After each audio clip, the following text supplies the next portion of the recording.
Chapter 8: A New Threat and the United Response. The return of Luna and the team from their successful mission to the far-off land was a moment of great pride for the network of villages. The knowledge and experiences they brought back were quickly integrated into the daily life of the communities. The farmers experimented with the new drought-resistant crops, and the engineers started to modify the local building designs to better withstand natural disasters. However, the tranquility was short-lived. One morning, strange rumors began to spread throughout the network. Whispers of a dark, shadowy figure that was seen lurking in the forests on the outskirts of the villages. Some villagers claimed to have heard eerie howls at night, and there were reports of missing livestock. Luna, alerted to these rumors, decided to investigate. She gathered a small group of trusted villagers, including some of the warriors who had trained at the academy. They set out into the forest, their senses on high alert. As they delved deeper into the woods, the air grew colder, and an uneasy silence settled over the group. Suddenly, a large, black wolf-like creature with glowing red eyes leaped out from behind a tree. It let out a menacing growl, its teeth bared. The warriors quickly formed a defensive circle around Luna, their weapons at the ready. Luna, using the power of the spirit crystal, tried to sense the creature's intentions. "I can feel a dark energy around it," she said. "This is no ordinary wolf. It's being controlled by some external force." The creature lunged at the group, and the battle began. The warriors fought bravely, their swords clashing against the creature's thick fur. Luna, in the meantime, used the power of the water crystal to create a slippery surface beneath the creature, causing it to lose its footing. Just as they seemed to be gaining the upper hand, more of these shadowy wolf-like creatures emerged from the underbrush. The situation quickly became dire. Luna knew they needed a new strategy. She focused the power of the earth crystal, creating a series of large spikes that rose from the ground, impeding the creature's advance. With a final, concentrated blast of energy from the fire crystal, they managed to drive the creatures back into the forest. But they knew this was only a temporary solution. The creatures had been sent, and they would likely return. Back in the village, Luna called an emergency meeting of the Council of Elders. "We're facing a new threat," she said. "These shadowy creatures are not acting on their own. There's a dark force behind them, and we need to find out who or what it is before it's too late." The council members discussed various strategies. Some suggested increasing the patrols around the villages, while others proposed strengthening the defensive walls.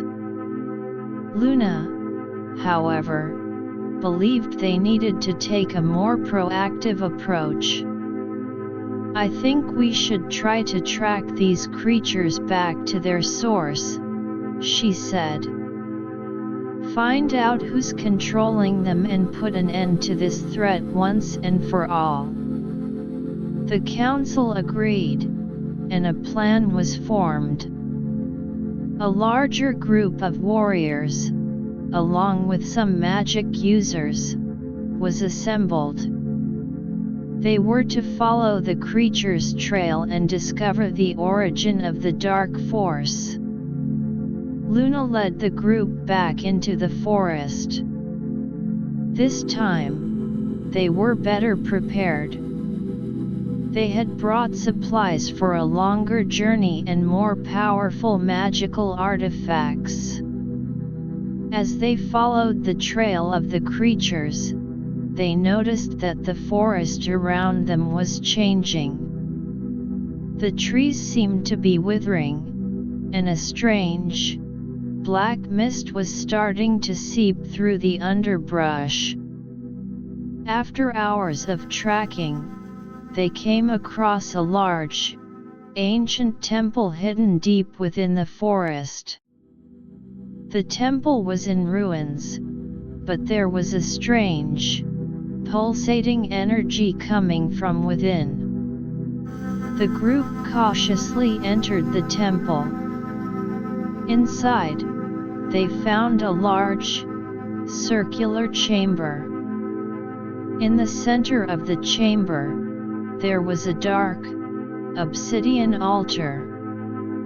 Standing beside the altar was a figure, its face hidden beneath a long, black hood. "Welcome, Luna," the figure said in a cold, rasping voice. "I've been expecting you." Luna stepped forward. "Who are you, and what do you want with our villages?" The figure laughed.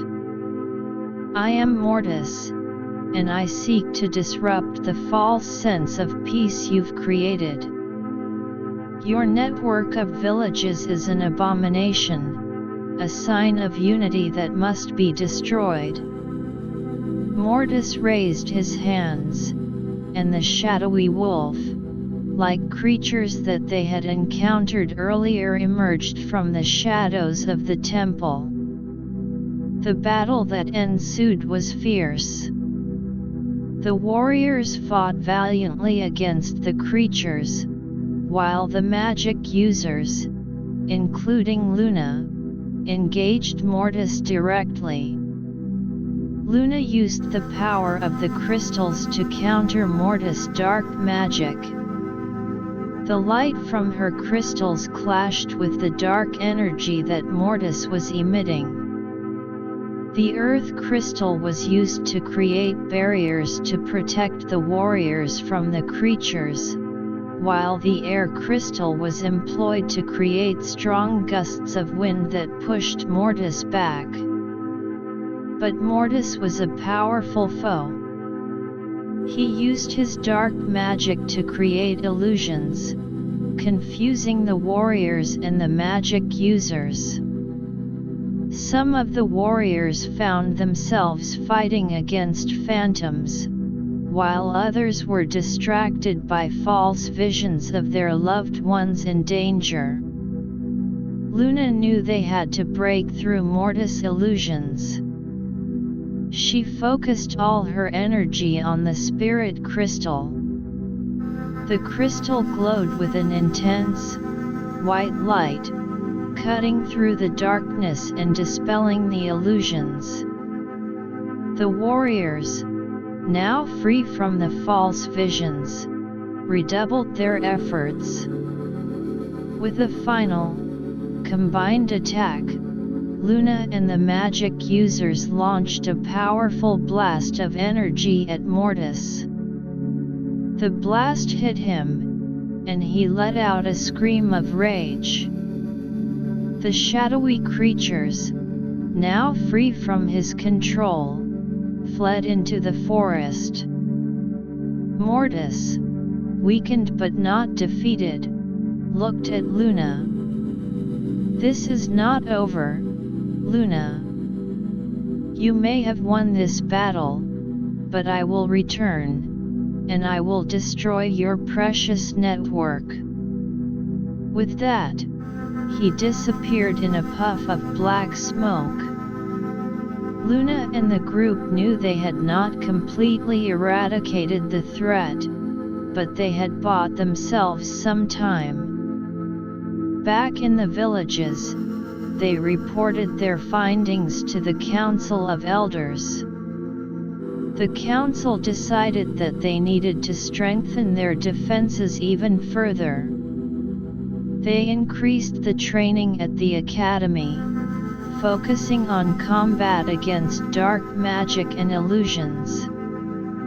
The villages also started to stockpile supplies in case of a future attack. Luna, determined to prevent Mortis from causing more harm, began to research ancient texts on dark magic. She hoped to find a way to completely defeat Mortis and his minions. She spent hours in the library of Willowbrook, poring over old manuscripts and scrolls. Meanwhile, the villagers took turns patrolling the forests around the villages. They set up early warning systems, using magic enhanced devices that would alert them if any of the shadowy creatures were approaching. As the days passed, the network of villages remained on high alert. The experience had united the villagers even more, and they were determined to protect their homes and their way of life. Luna knew that the next encounter with Mortis would be even more challenging, but she was confident in the strength and unity of the network. One day, while Luna was researching, she came across a reference to a powerful artifact that was said to be hidden in a cave deep in the mountains. The artifact, known as the Shard of Light, was rumored to have the power to destroy dark magic once and for all. Luna presented her findings to the Council of Elders. "If we can find this Shard of Light," she said, "it could be the key to defeating Mortis for good." The council agreed, and a new expedition was planned. A group of the bravest and most skilled villagers, including Luna, set off for the mountains. The journey was difficult. The mountain paths were steep and treacherous, and the weather was harsh. But they pressed on, driven by the hope of finding the artifact. After days of traveling, they finally reached the cave where the Shard of Light was said to be hidden. The entrance to the cave was blocked by a large boulder. Luna used the power of the earth crystal to move the boulder aside. Inside the cave, the air was thick with a strange, shimmering light. The group made their way deeper into the cave, their hearts filled with anticipation. As they rounded a corner, they saw a pedestal in the center of a small chamber. On the pedestal, there was a small, glowing shard. Luna approached the pedestal cautiously. She could feel the power of the Shard of Light. It was a pure, positive energy that seemed to counteract the dark magic that had been plaguing the villages. She picked up the shard, and a surge of energy coursed through her body. With the Shard of Light in their possession, the group returned to the villages. Luna knew that they were now one step closer to defeating Mortis. But she also knew that Mortis would not let them use the artifact without a fight. The stage was set for the final confrontation, and Luna and the network of villages were ready to face Mortis and his dark forces, armed with the power of the Shard of Light and the unwavering unity of the community. As they prepared for the inevitable battle, the villagers of the network trained harder than ever. The warriors practiced their combat skills, while the magic users honed their abilities to control and channel the power of the elements. Luna spent hours teaching the other magic users how to work in tandem with the power of the Shard of Light. The network also reached out to neighboring regions for support.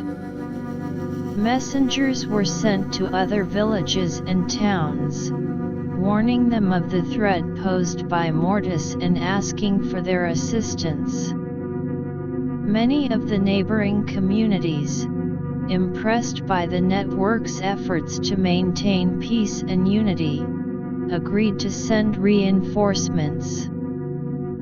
Finally, the day of the confrontation arrived. Mortis, sensing that the network was preparing for him, launched a massive attack. He sent hordes of shadowy creatures, along with some of his more powerful dark minions, towards the villages. Luna and the villagers, along with the reinforcements from neighboring regions, stood ready. The battle began with a deafening roar as the shadowy creatures charged towards the defensive lines. The warriors met them head-on, their swords and shields glinting in the sunlight. Luna, at the center of the battle, held the Shard of Light high. The shard emitted a bright, blinding light that spread across the battlefield. The shadowy creatures hissed and screeched as the light touched them, their dark forms starting to disintegrate. The magic users, working in unison, used the power of the elements to support the warriors. They created walls of fire, floods of water, and gusts of wind to push back the enemy. The earth beneath the creatures' feet trembled, causing many of them to lose their balance. Mortis, seeing his forces being decimated, emerged from the forest. He was surrounded by a dark aura, his eyes filled with hatred. He launched a powerful blast of dark magic towards Luna. But Luna, using the Shard of Light, created a shield that absorbed the dark energy. The battle raged on, but with the power of the Shard of Light and the combined efforts of the network and its allies, the tide was turning in their favor. The shadowy creatures were being defeated one by one, and Mortis' dark minions were starting to retreat. Realizing that he was losing, Mortis unleashed his most powerful spell.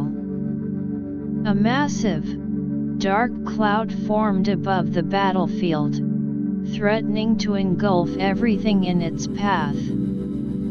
Luna knew she had to act quickly. She focused all the power of the Shard of Light and the crystals, and with a final, earth-shattering blast, she shattered the dark cloud. The blast also hit Mortis.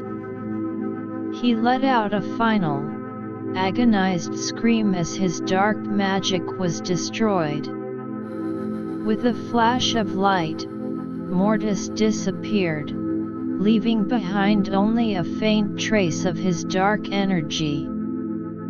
The battle was over, and the network of villages had emerged victorious. The villagers cheered, their voices filled with relief and joy. Luna, exhausted but triumphant, looked around at the battlefield. The threat of mortis was finally eliminated, and the network was safe. The network of villages, now stronger and more united than ever, celebrated their victory. They knew that the journey had been long and difficult, but their unity, courage, and the power of their combined skills and magic had allowed them to overcome the greatest of threats. Luna, as the leader and inspiration behind the network, was hailed as a true hero. But she knew that the real heroes were the villagers themselves, who had come together in the face of adversity to protect their homes and their way of life. In the days that followed, the network began to rebuild and heal. The damaged villages were repaired, and the fields were replanted. The network also continued to grow, as more villages from neighboring regions were inspired by their story and joined the community. Luna knew that there would always be new challenges in the future, but she was confident that with the spirit of unity and the power of the Shard of Light, the network of villages would continue to thrive for generations to come. Chapter 9: Building a Lasting Legacy. In the aftermath of their decisive victory over Mortis, the network of villages entered a new era of peace and prosperity. The once battle-scarred landscapes were transformed as the villagers set about the task of rebuilding and rejuvenating their communities. The air was filled with the sounds of construction, the laughter of children, and the hopeful chatter of a people looking towards the future. Luna, having played a pivotal role in safeguarding the network, found herself at the center of a new mission, to ensure that the lessons learned and the unity forged during the trials would endure for generations. She knew that the network's strength lay not only in its physical defenses and magical prowess but also in the values and knowledge passed down through the ages. The first step in this endeavor was to establish a comprehensive educational system. Luna proposed the creation of schools in each village, where children would not only learn the basics of reading, writing, and arithmetic but also the skills essential for the network's survival and growth. These included farming techniques, craftsmanship, combat training, and of course, the study of magic. The villagers wholeheartedly embraced the idea. They began to construct the schools, using local materials and traditional building methods. The carpenters crafted sturdy desks and chairs, while the masons built classrooms with large, airy windows to let in the sunlight. Luna used her magic to ensure that the buildings were not only functional but also infused with a sense of warmth and inspiration. Once the schools were built, the next challenge was to find teachers. Luna traveled from village to village, recruiting the most knowledgeable and passionate individuals. The farmers became instructors in agriculture, teaching the children about crop rotation, soil fertility, and animal husbandry. The blacksmiths and weavers shared their craft skills, showing the younger generation how to create tools, weapons, and beautiful textiles. For the study of magic, Luna took on the role of the lead instructor. She designed a curriculum that started with the basics of elemental magic, how to sense and channel the power of earth, air, water, and fire. As the students progressed, they learned more advanced techniques, such as creating protective barriers, healing with magic, and using magic in combat. Luna also emphasized the importance of using magic for the greater good, instilling in the students a sense of responsibility. In addition to the schools, Luna also initiated the creation of a library in the central village of the network.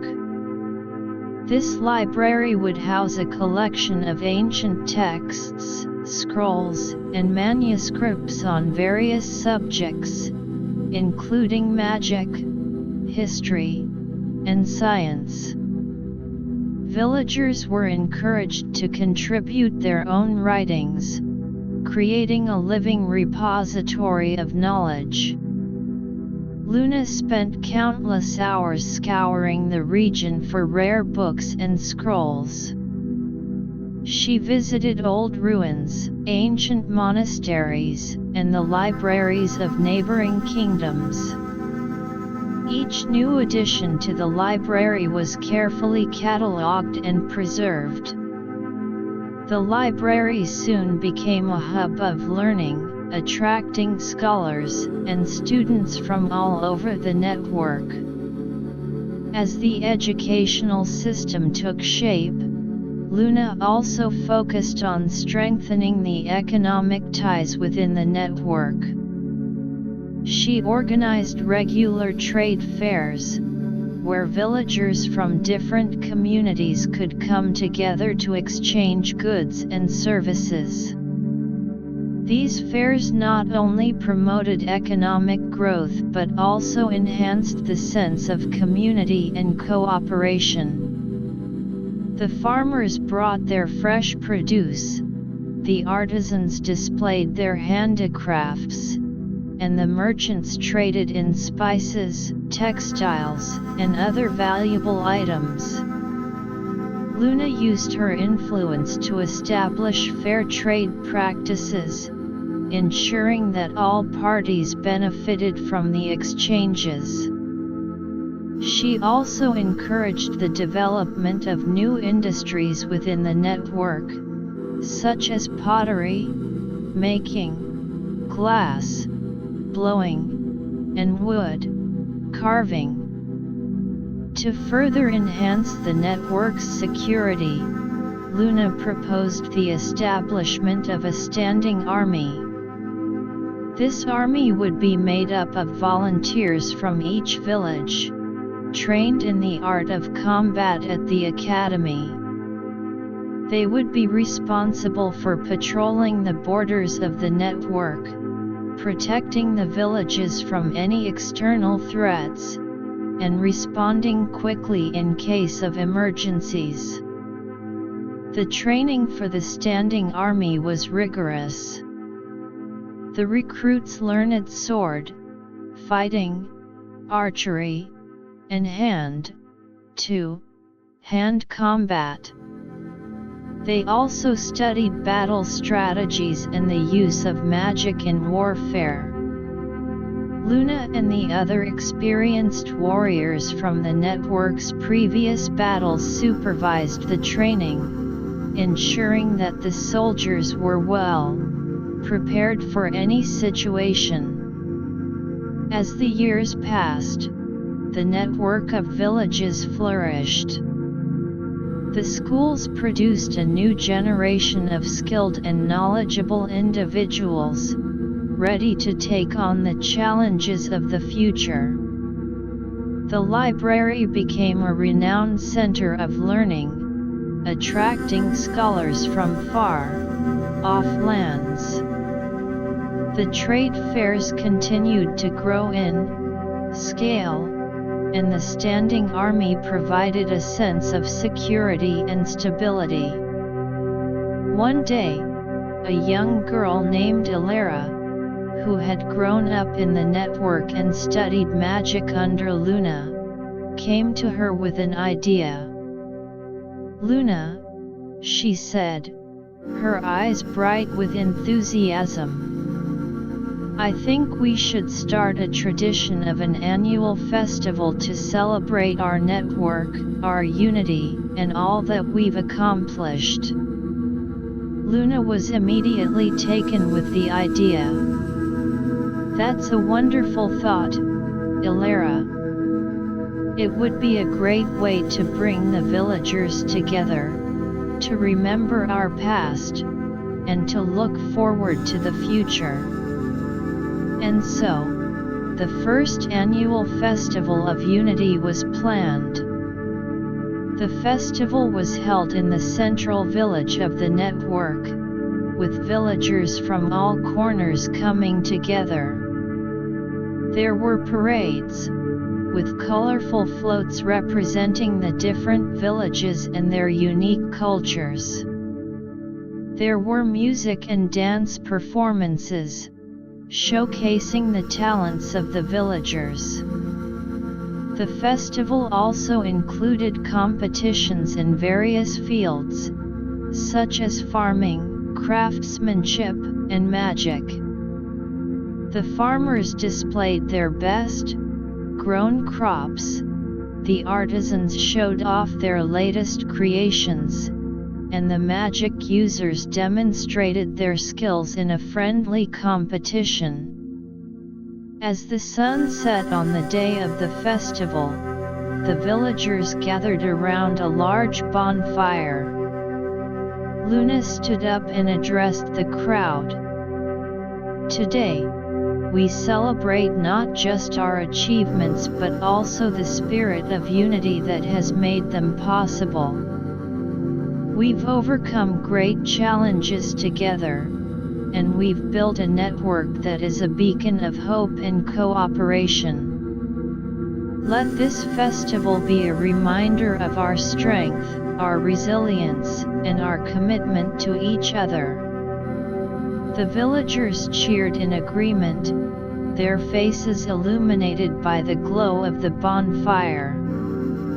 As the night went on, the celebration continued, with stories being told, songs being sung, and friendships being forged.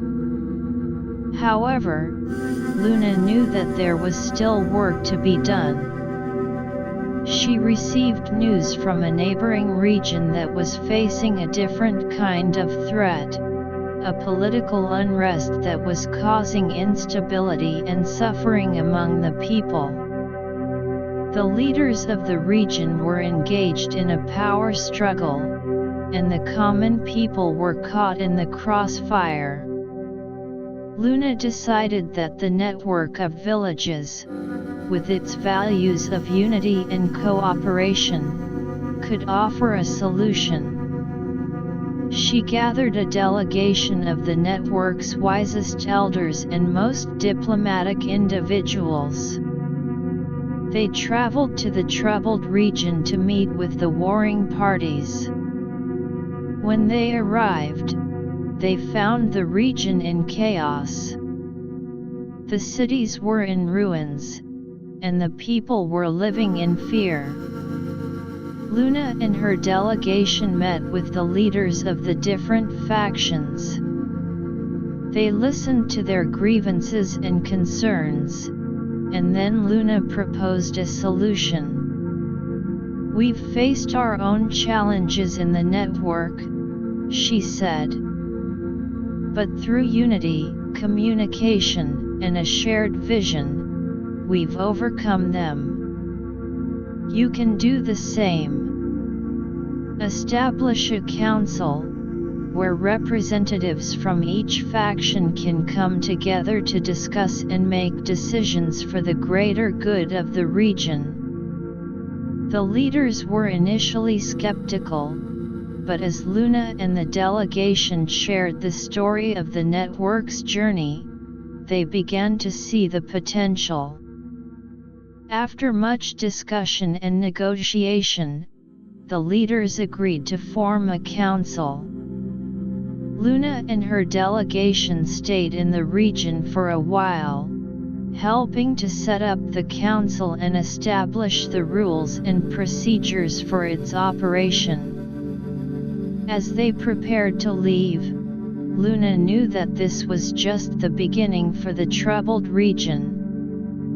But she was hopeful that they had planted the seeds of unity and cooperation. The network of villages, having overcome its own threats and built a strong foundation, was now ready to extend its influence and help other regions find peace and stability. Back in the network, Luna continued to work on her various projects. She knew that the network's legacy was not just about its current success but also about its ability to adapt and grow in the face of new challenges. And as she looked out at the thriving villages, the schools filled with eager students, and the bustling trade fairs, she was filled with a sense of purpose and a deep-seated belief that the network would continue to be a force for good in the world. The network's influence began to spread even further. Other regions, inspired by the story of the network's unity and the way it had overcome adversity, started to adopt similar models of cooperation. They sent delegations to the network to learn about its educational system, its trade practices, and its methods of governance. Luna and the Council of Elders welcomed these delegations with open arms. They shared their knowledge and experiences, providing guidance on how to build strong, united communities. The network became a model for others to follow, a shining example of what could be achieved through cooperation, mutual respect, and a shared vision. As the network continued to grow and evolve, Luna's role as a leader and mentor became even more important. She spent her days traveling between the villages, checking on the progress of the schools, the library, and the various other projects. She also made time to teach the younger generation of magic users, passing on her knowledge and wisdom. One day, while Luna was visiting a village on the outskirts of the network, she met a young boy named Eric. Eric was fascinated by magic, but he was struggling to control his powers. Luna took him under her wing, spending hours teaching him how to focus and channel his energy. Under Luna's guidance, Eric made remarkable progress. He soon became one of the most promising young magic users in the network. Luna saw in Eric a potential leader, someone who could carry on the network's legacy in the future. As the years turned into decades, Luna's hair grew even more silver, and her face was lined with the wisdom of years. But her spirit remained as strong as ever. She continued to work for the betterment of the network, always looking for new ways to strengthen its bonds and expand its influence. The network of villages, now a well-established and respected community, stood as a testament to Luna's vision and the power of unity. And as the next generation of leaders, like Eric and Alara, began to take on more responsibilities, Luna knew that the network was in good hands.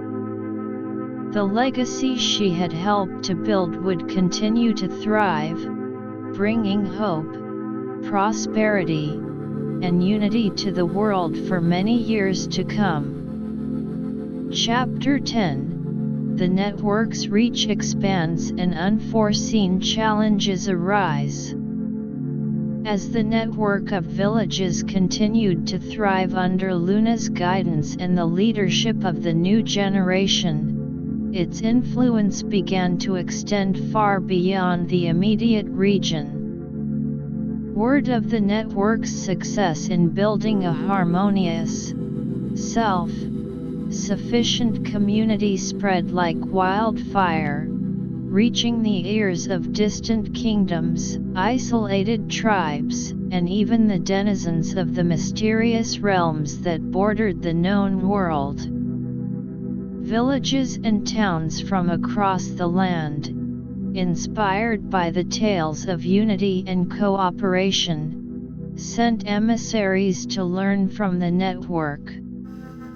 These visitors were greeted with warmth and hospitality, and they were shown the inner workings of the network's educational system, trade practices, and governance. Many of them returned to their homes with new ideas, eager to replicate the network's success in their own communities. The network, in turn, benefited from these exchanges. The visitors brought with them unique skills, knowledge, and cultural traditions that were integrated into the network's rich tapestry. For instance, a group of travelers from a mountain-dwelling tribe introduced new techniques for mining and gem cutting. The network's blacksmiths and artisans quickly learned these skills, and soon, the network was producing high-quality jewelry and tools that were in demand across a wider area. Luna, now a revered figure not just within the network but far beyond, was often called upon to offer advice and guidance. She traveled to these distant places, sharing her experiences and wisdom. Her presence alone seemed to inspire hope and unity, and she was always eager to help others find their own path to prosperity. However, as the network's reach expanded, so did the complexity of the challenges it faced. One such challenge came in the form of a growing economic disparity. As some villages within the network became more prosperous due to their specialized industries, others began to fall behind. The villagers in these less fortunate villages felt left out, and tensions started to rise. Luna, acutely aware of this emerging issue, called for an emergency meeting of the Council of Elders. "We cannot let our network be divided by economic differences," she said. "Our strength lies in our unity, and we must find a way to ensure that all villages benefit equally from our collective success." The council members debated various solutions. Some proposed implementing a system of wealth redistribution, where the more prosperous villages would contribute a portion of their earnings to support the less fortunate ones. Others suggested promoting the development of unique industries in the struggling villages, leveraging their local resources and talents. After much discussion, a combination of both strategies was adopted. The prosperous villages agreed to provide financial and technical assistance to the others. They sent experts in farming, craftsmanship, and trade to help the struggling villages identify and develop their potential industries. In return, the less fortunate villages were encouraged to contribute their own unique products and services to the network's economy. As the plan was put into action, the situation gradually improved. A village that was rich in natural clay, for example, was helped to establish a pottery industry. The network's merchants then promoted these pottery products in their trade fairs, and soon, the village's economy began to thrive.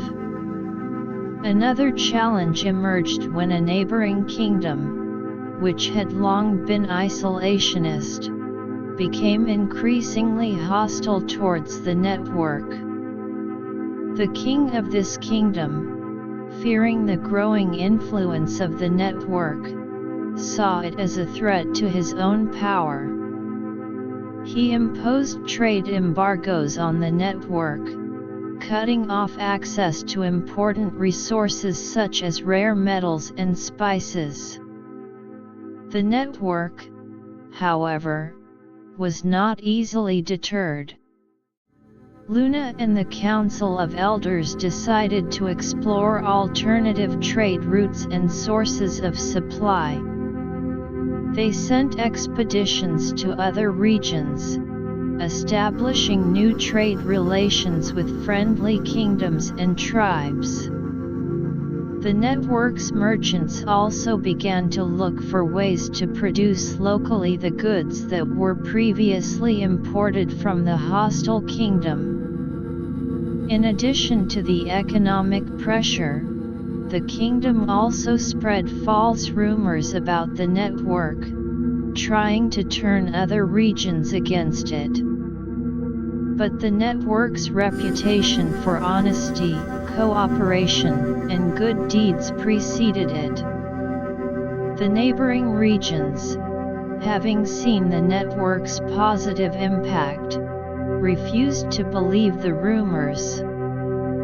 Instead, they offered their support to the network, strengthening its position. As the network dealt with these external pressures, a new internal issue came to light.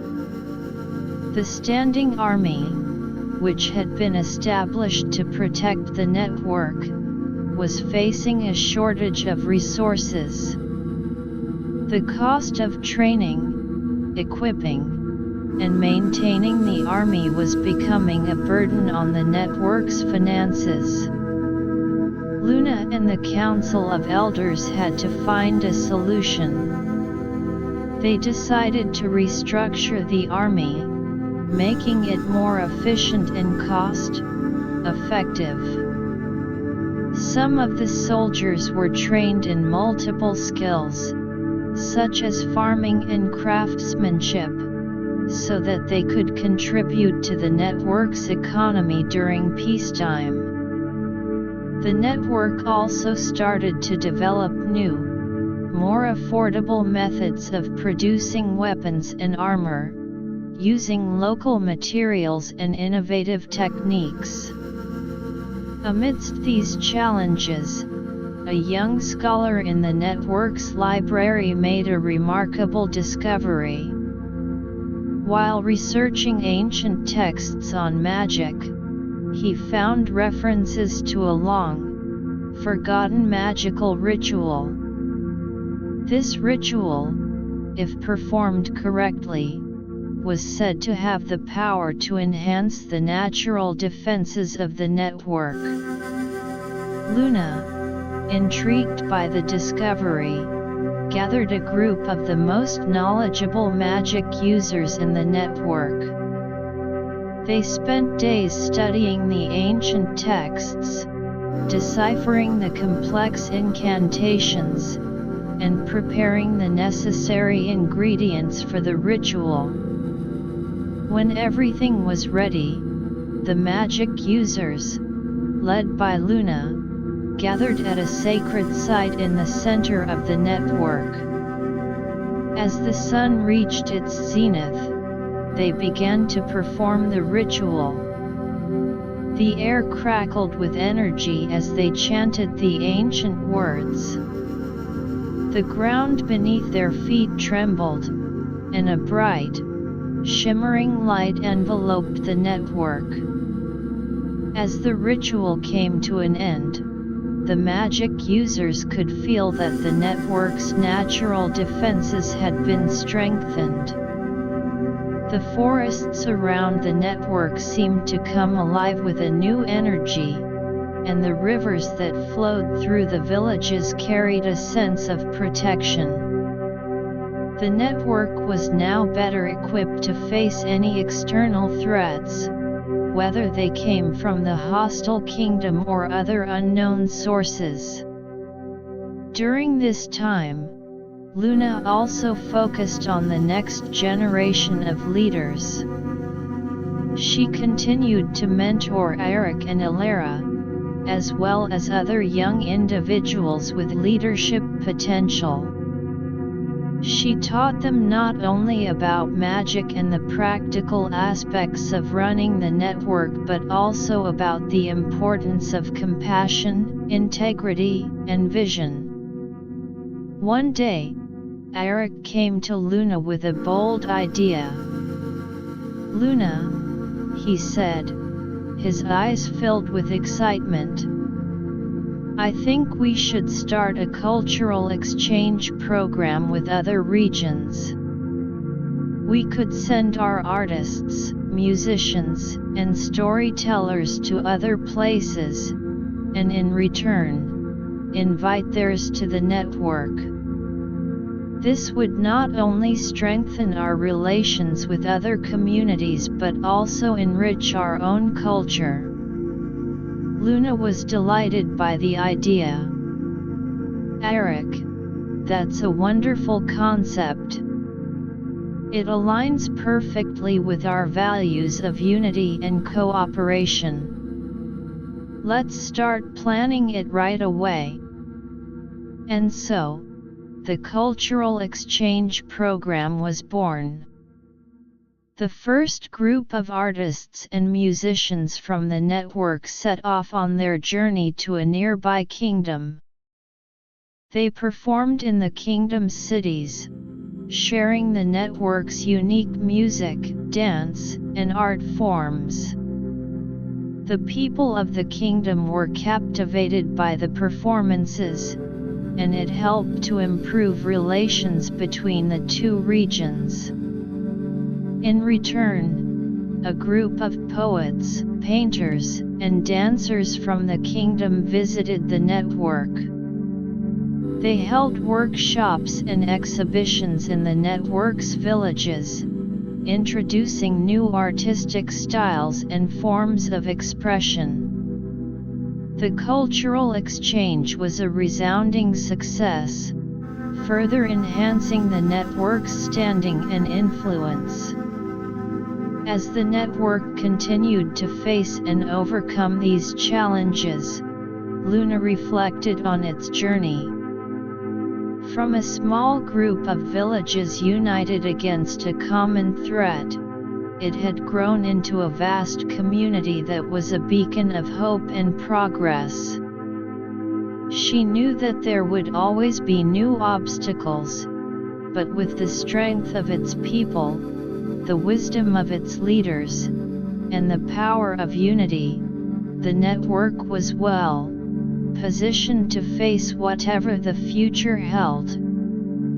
The network's story was now told in every corner of the land, inspiring others to come together, to build, and to create a better world. Luna, as the guiding force behind this remarkable transformation, was proud of what had been accomplished. And as she looked out at the network, filled with bustling villages, thriving industries, and happy people, she knew that the legacy of the network would continue to grow and endure for generations to come. The challenges were but stepping stones on the path to a future filled with even greater unity, prosperity, and peace. Chapter 11: The Tapestry of Change and Continuity. The network of villages, having weathered numerous storms and emerged stronger each time, now found itself at a crossroads of change and continuity. The cultural exchange programs, economic adjustments, and strengthened defenses had brought new life and vitality to the community, but they also presented new opportunities and challenges that required careful navigation. Luna, ever vigilant, noticed a shift in the network's social fabric. With the influx of new ideas and cultures from the exchange programs, some of the traditional values and practices were being questioned. Younger generations, exposed to different ways of life, were eager to experiment and adapt, while some of the elders were hesitant to let go of long-held traditions. One such point of contention was the annual Harvest Festival. Traditionally, it was a time for simple, community-centered celebrations focused on giving thanks for the harvest. However, with the influence of external cultures, some young villagers proposed adding more elaborate performances, competitions, and commercial elements to the festival. The elders, on the other hand, felt that these additions would dilute the festival's true meaning. Luna called for a village-wide meeting to discuss the issue.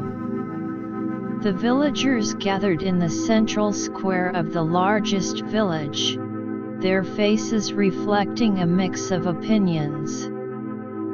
Luna stood on a small platform, looking out at the crowd.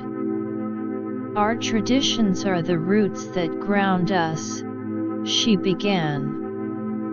"They are the stories, the values, and the practices that have been passed down through generations. But we also live in a changing world, and change can bring growth and new opportunities."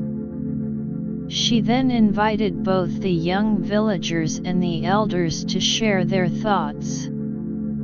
A young artist named Lyra stepped forward. "Luna, I understand the importance of our traditions," she said. "But the cultural exchanges have shown us so many wonderful ways to celebrate.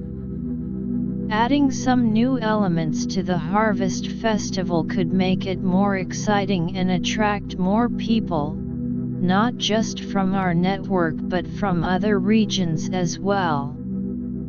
An elder named Garth then rose. "I respect the new ideas, but the Harvest Festival is a sacred time. It's about our connection to the land, to our ancestors. We must be careful not to lose that in the pursuit of novelty."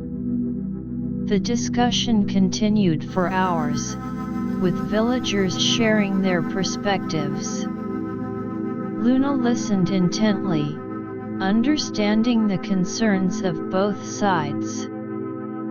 Finally, she proposed a compromise. "Let's keep the core of the Harvest Festival intact," she said. "The Thanksgiving, the sharing of the first fruits, and the community building aspects. But we can also add a new section where the young can showcase their new ideas, the performances, and the competitions. This way, we honor our past while embracing the future. The villagers considered her proposal and, after some further discussion, agreed. This incident became a turning point in how the network approached change. It showed that by listening to all voices and finding common ground, they could adapt while still preserving their heritage. As the network continued to grow, so did its need for resources. The new industries, the expansion of trade, and the growing population put a strain on the local natural resources.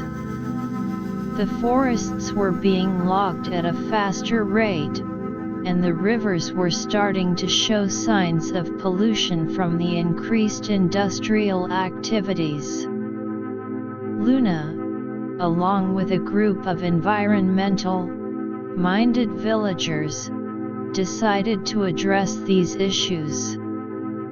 They started by implementing sustainable forestry practices. Instead of clear-cutting, they introduced selective logging, ensuring that the forest ecosystem remained intact. They also began to plant new trees, creating nurseries in each village to grow saplings of native species. For the rivers, they established strict regulations on waste disposal. The industries were required to treat their waste before discharging it into the rivers. Luna used her magic to help purify the polluted sections of the rivers, creating a cleaner and healthier water source for the villages. In addition to environmental concerns, the network faced a new political challenge. A powerful empire on the other side of a large mountain range had been observing the network's growth with envy. The empire's emperor, seeing the network as a potential rival, began to stir up trouble. He sent agents to incite unrest among the network's neighboring regions, spreading false rumors about the network's intentions and trying to isolate it. Luna and the Council of Elders were aware of these machinations. They decided to take a two-pronged approach. First, they sent diplomatic missions to the neighboring regions, clarifying the network's peaceful and cooperative nature. They presented evidence of the network's good deeds, such as the help it had provided to other communities in times of need. Second, they strengthened the network's military defenses. The standing army was further trained in guerrilla warfare tactics, as they knew that an open confrontation with the Empire would be a difficult battle. The magic users worked on developing new defensive spells and enchantments to protect the network's borders. Amidst these challenges, the network also welcomed a new era of technological innovation.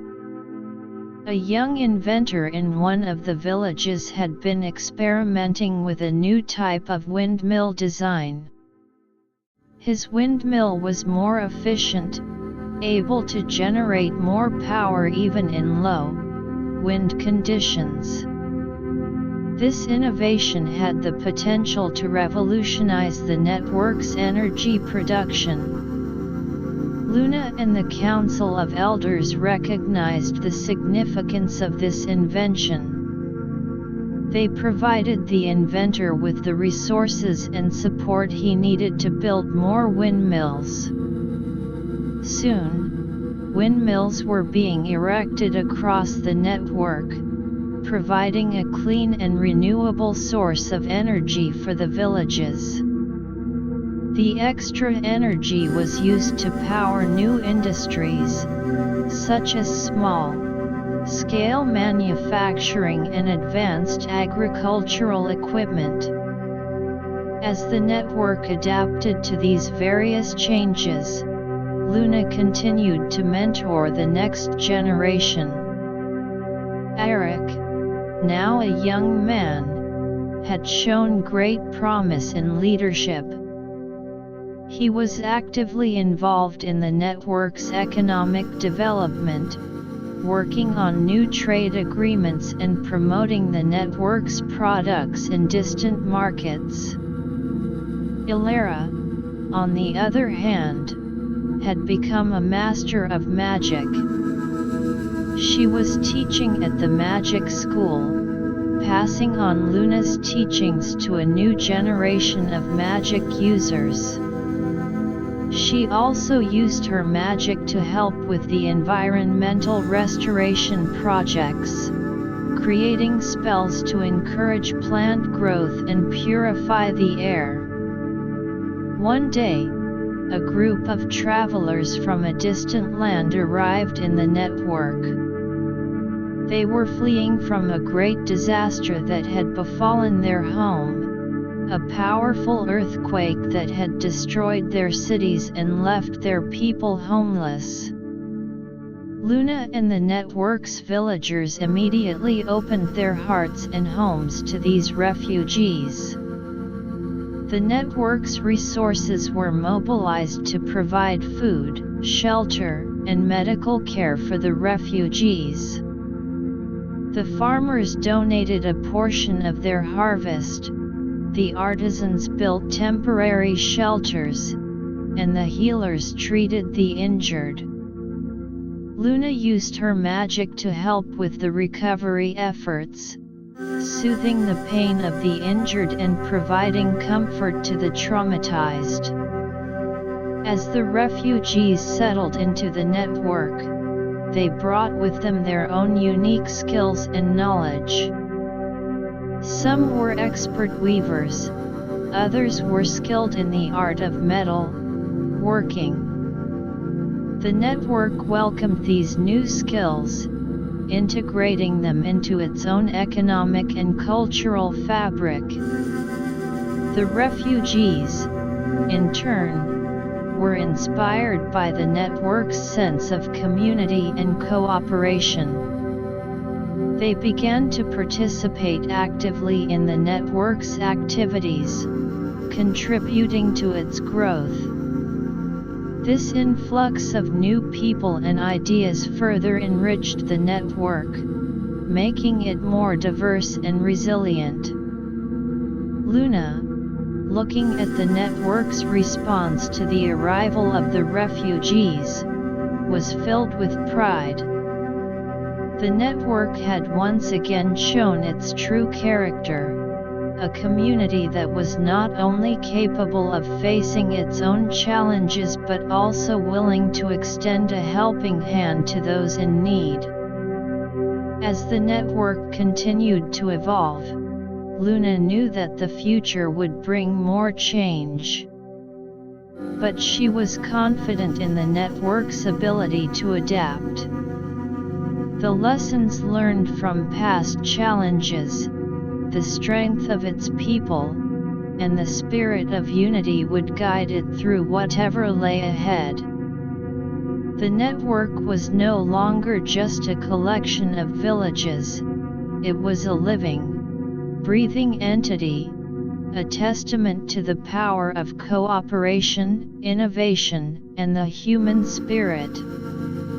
And Luna, as its guiding light, was determined to ensure that it continued to thrive, weaving a tapestry of change and continuity that would inspire generations to come. The network's story spread even further, reaching the ears of the empire that had been trying to undermine it. Some of the empire's citizens, hearing of the network's kindness and the way it had overcome adversity, began to question their emperor's actions. This internal dissent within the empire put pressure on the emperor to reconsider his stance towards the network. Luna, aware of this development, saw an opportunity. She decided to send a diplomatic mission to the empire, led by Eric. The mission's goal was to open a dialogue with the empire, to show them the network's peaceful intentions, and to explore the possibility of cooperation. Eric and his team of diplomats entered the empire with hope.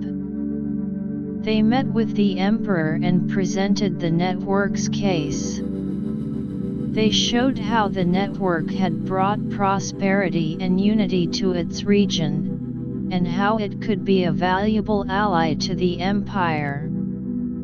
The emperor, initially skeptical, began to listen as Eric shared stories of the network's achievements, from the cultural exchanges to the environmental conservation efforts.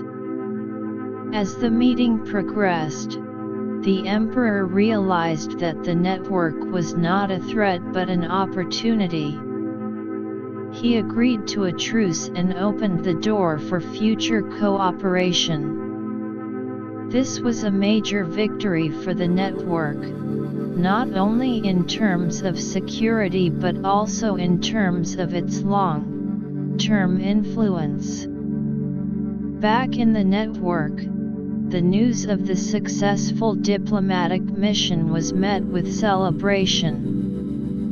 The villagers knew that this was a new chapter in the network's history, one that held the promise of greater peace, trade, and cultural exchange with the empire.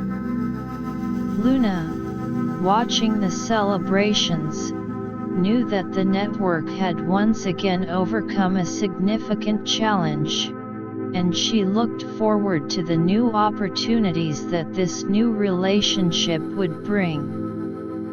In the days that followed, preparations were made for future cooperation with the empire.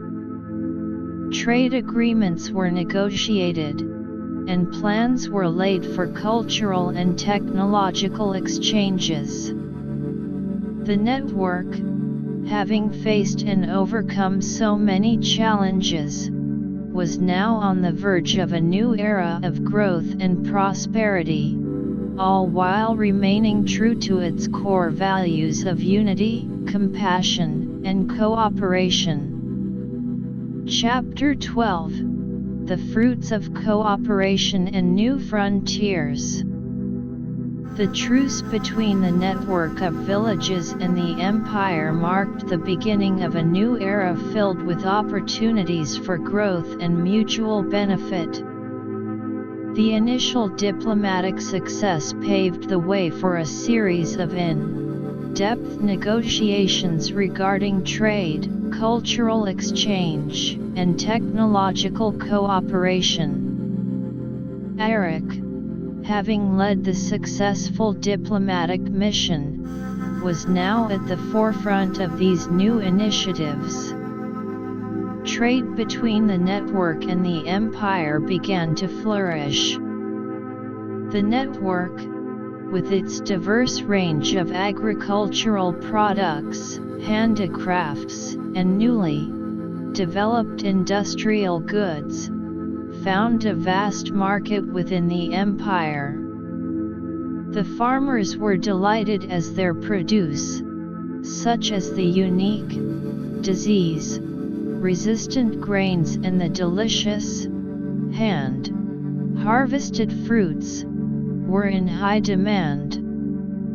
The artisans, too, saw their creations, from intricately carved wooden furniture to beautifully woven textiles, being sold at premium prices in the empire's bustling marketplaces. In return, the empire provided the network with access to resources that were scarce in the network's region. Precious metals, like gold and silver, as well as rare gemstones, became available for the network's blacksmiths and jewelers.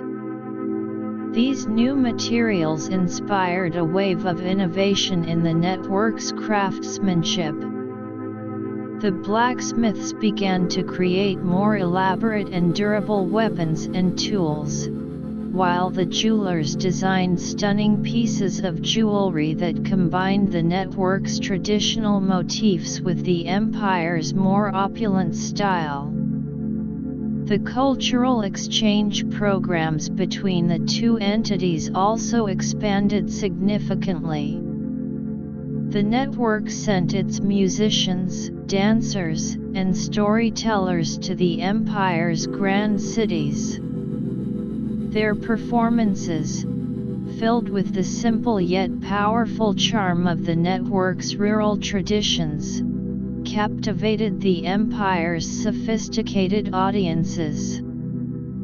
The empire, in turn, dispatched its renowned scholars, poets, and artists to the network. These visitors held lectures, workshops, and exhibitions, introducing the network's villagers to new forms of literature, art, and music. A young poet from the empire, named Calliope, spent several months in the network, sharing her knowledge of classical poetry. She inspired a group of young villagers to start writing their own poems, which often combined the empire's formal poetic structures with the network's rich natural imagery and folk stories.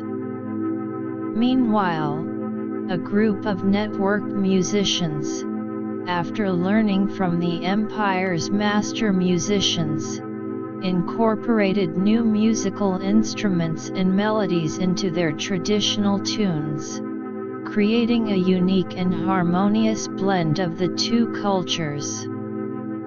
Technological cooperation was another area that witnessed remarkable progress.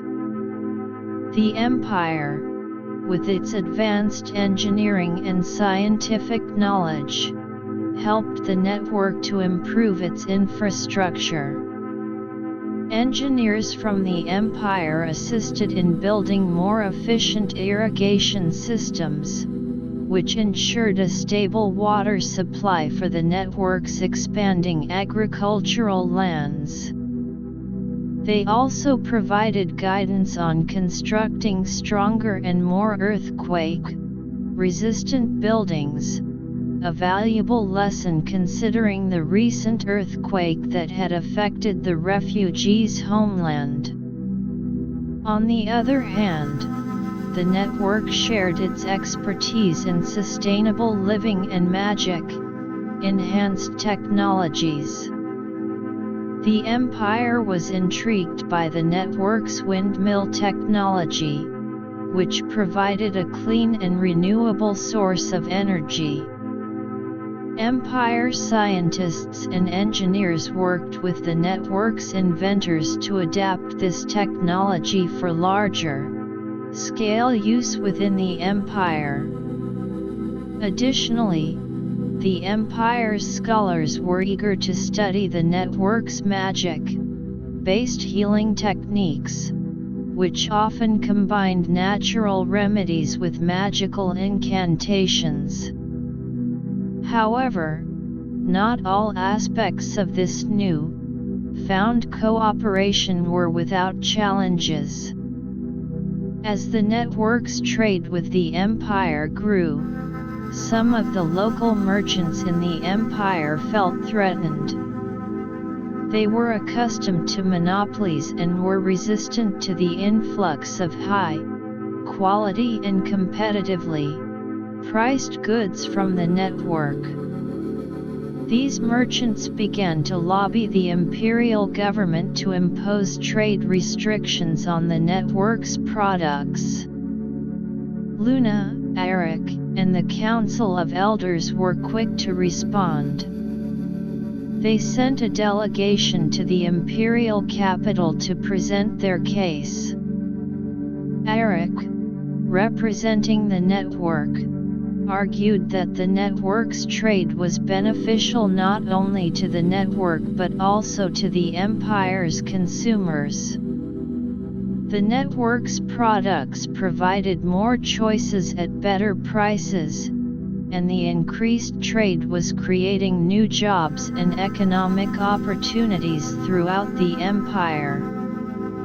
The imperial government, after careful consideration, decided to reject the merchants' demands.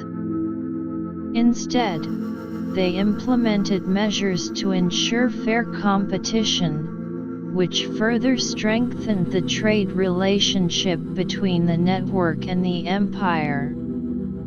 Another challenge arose in the cultural exchange. Some of the more conservative elements in both the network and the empire were uncomfortable with the rapid pace of cultural change. In the network, a few elders were concerned that the younger generation was losing touch with their traditional values in the face of the empire's more cosmopolitan culture. In the empire, there were those who felt that the network's rustic traditions were too simplistic and were diluting the empire's refined cultural heritage. Luna and the empire's cultural ministers worked together to address these concerns.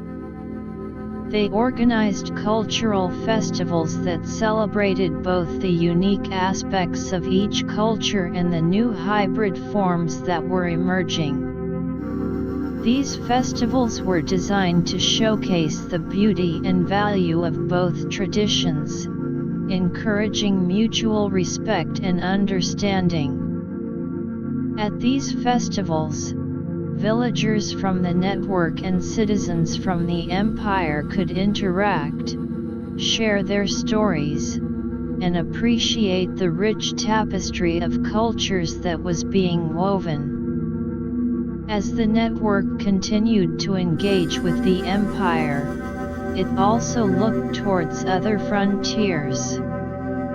Explorers from the network set out to discover new lands and communities. One such expedition, led by a young and adventurous villager named Orion, journeyed to a remote island off the coast.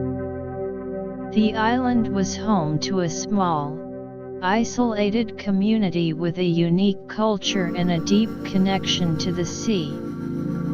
Orion and his team were welcomed by the Icelanders. They discovered that the Icelanders had developed remarkable skills in ship building and fishing. In return, the Icelanders were fascinated by the network's knowledge of agriculture, magic, and community governance. A new relationship was forged, with the network and the Icelanders agreeing to share their respective skills and resources. Back in the network, the news of this new discovery was met with excitement. Plans were made to establish regular trade routes with the island, and a group of network farmers was sent to the island to help the Icelanders develop more efficient farming methods.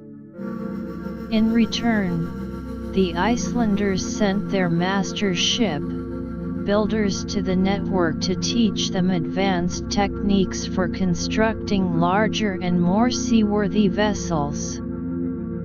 Luna, observing all these developments, was filled with a sense of fulfillment. The network had come a long way from its humble beginnings. It had not only overcome numerous threats but had also embraced opportunities for growth and cooperation on a scale that was once unimaginable. The network was now a vibrant hub of trade, culture, and innovation, connecting different communities and creating a more interconnected and harmonious world. As the network continued to expand its horizons, Luna knew that there would still be challenges ahead. But she had faith in the network's people, in their ability to adapt, learn, and cooperate. The network's success was built on the foundation of unity, and as long as this unity remained strong, the network would continue to thrive, exploring new frontiers and leaving a lasting legacy for generations to come. The network's influence was now felt far and wide. Other small communities, inspired by its example, began to form their own networks of cooperation.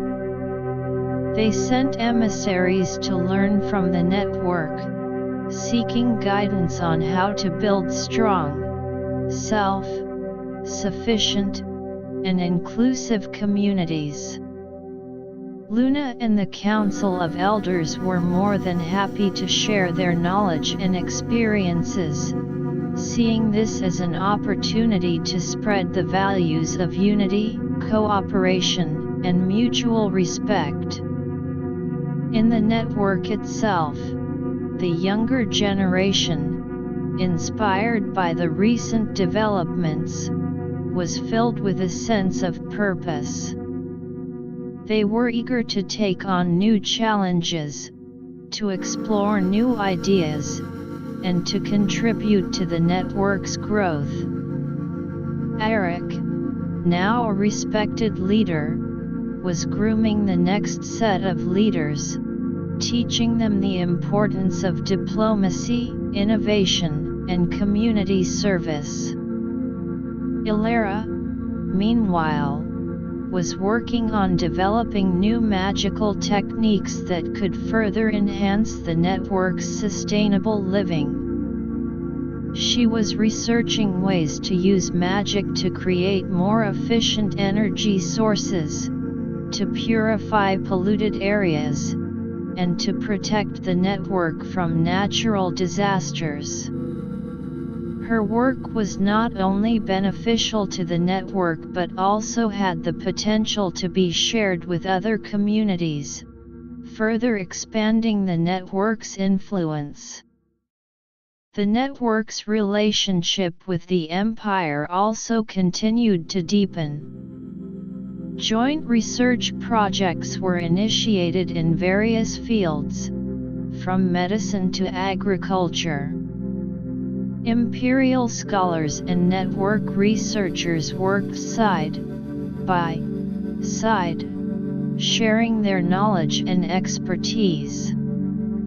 These projects led to significant breakthroughs, such as the development of a new medicine that could cure a previously incurable disease and the discovery of a new strain of high-yield crops that were more resistant to pests.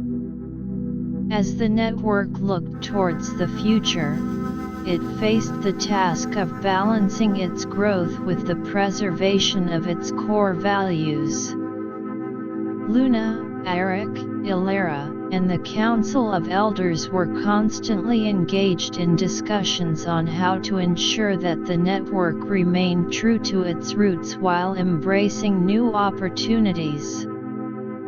They knew that the network's success was not just measured by its economic prosperity or its technological advancements but also by its ability to maintain a strong sense of community, to care for its people, and to be a force for good in the world. The network's story was now a legend, told and retold in villages, towns, and cities across the land. It was a story of hope, of unity, and of the power of cooperation. And as the network continued to write its next chapters, Luna and the network's people were determined to make it a story that would inspire generations to come. A story of a community that overcame all odds to create a better world. Chapter 13: The Stirrings of a New Thread and the Network's Resolve.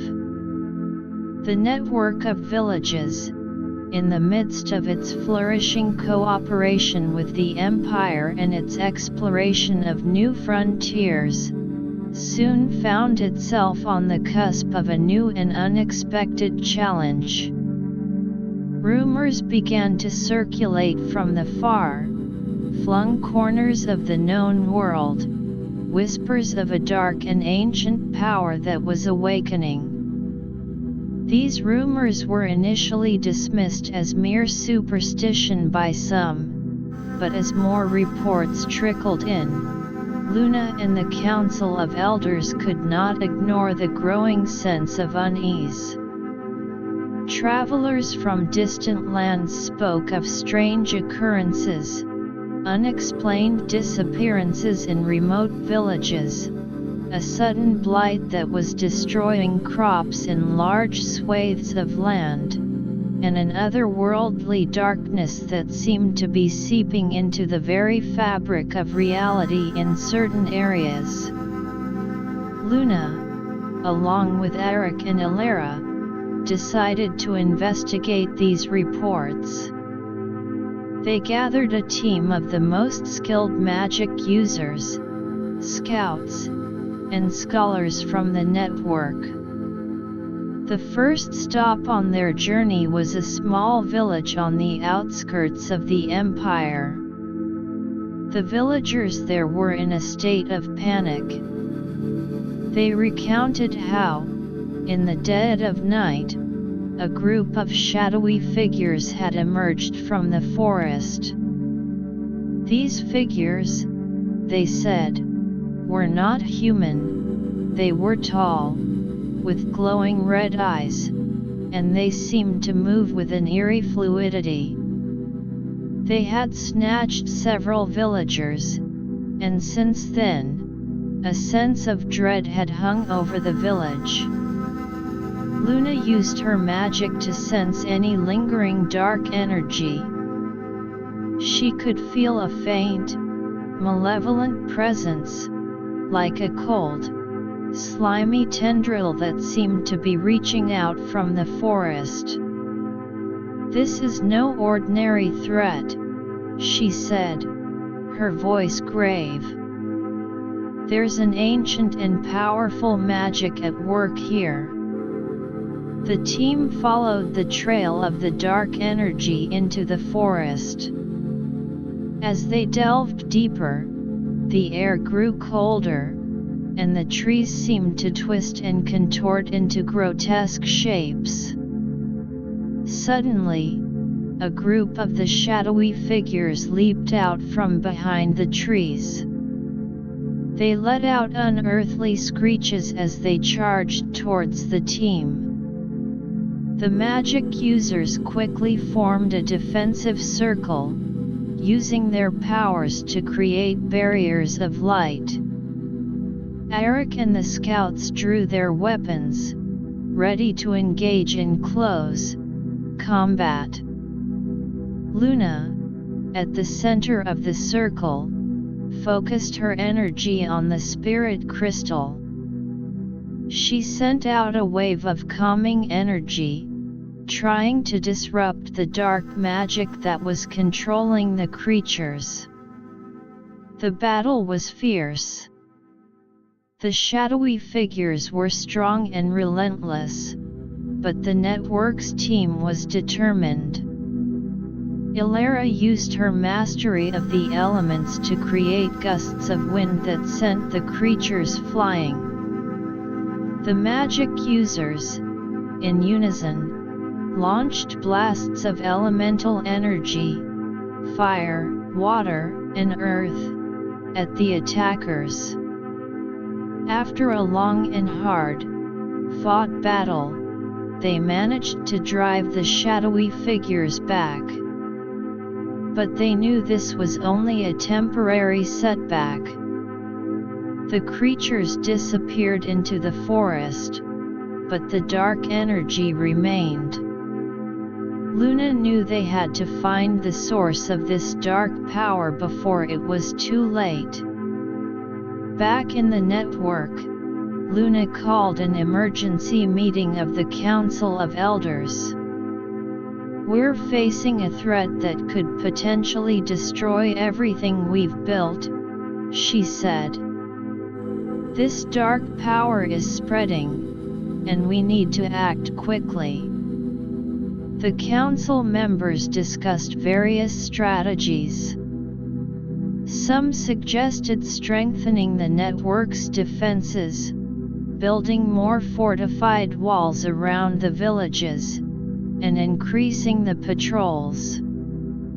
Others proposed reaching out to the Empire for assistance, as this threat could potentially affect them as well. Luna agreed that both strategies were necessary.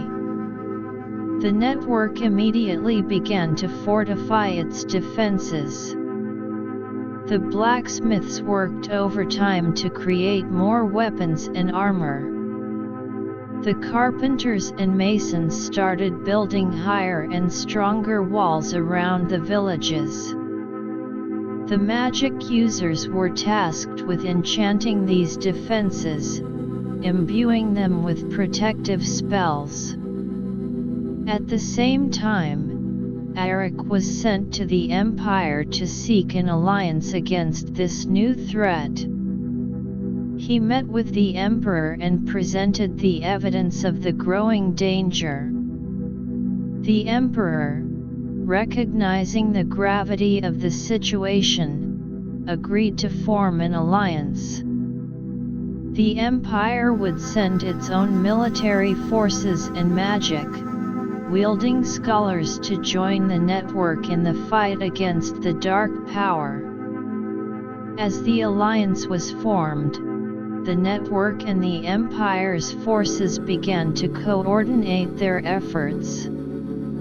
Scouts were sent out in all directions to gather more information about the source of the dark power. They discovered that the dark energy seemed to be originating from an ancient, long, forgotten temple deep in a desolate valley. Luna, along with a combined force of the networks and the Empire's bravest warriors and magic users, set out for the temple. The journey to the valley was arduous. They had to cross treacherous mountains, ford swollen rivers, and navigate through thick, haunted forests. Along the way, they encountered more of the shadowy figures, but they were better prepared this time. When they finally reached the temple, they were met with a sight of utter desolation. The temple was in ruins, but a strange, pulsating glow emanated from within. The air was thick with dark magic, and every step forward seemed to be a struggle against an invisible force. As they entered the temple, they found a large, circular chamber. In the center of the chamber, there was a dark, obsidian altar. Standing beside the altar was a figure, its form wreathed in shadows. It let out a maniacal laugh as it saw the approaching group. "So, you've come to stop me," the figure hissed. "You're too late. The power of the ancient darkness is almost fully awakened." Luna stepped forward. "We won't let you spread this evil. We'll destroy you and seal away the dark power." The figure, who revealed itself to be an ancient sorcerer who had been imprisoned in the temple for centuries, unleashed a powerful blast of dark magic. The combined forces of the network and the Empire quickly countered with their own magic and weapons. The battle that ensued was epic. The sorcerer was incredibly powerful, using dark spells that could shatter the ground and blot out the sun. But the network and the Empire's forces fought with unwavering determination. Luna, using the full power of her crystals, created a shield that protected the group from the sorcerer's most powerful attacks.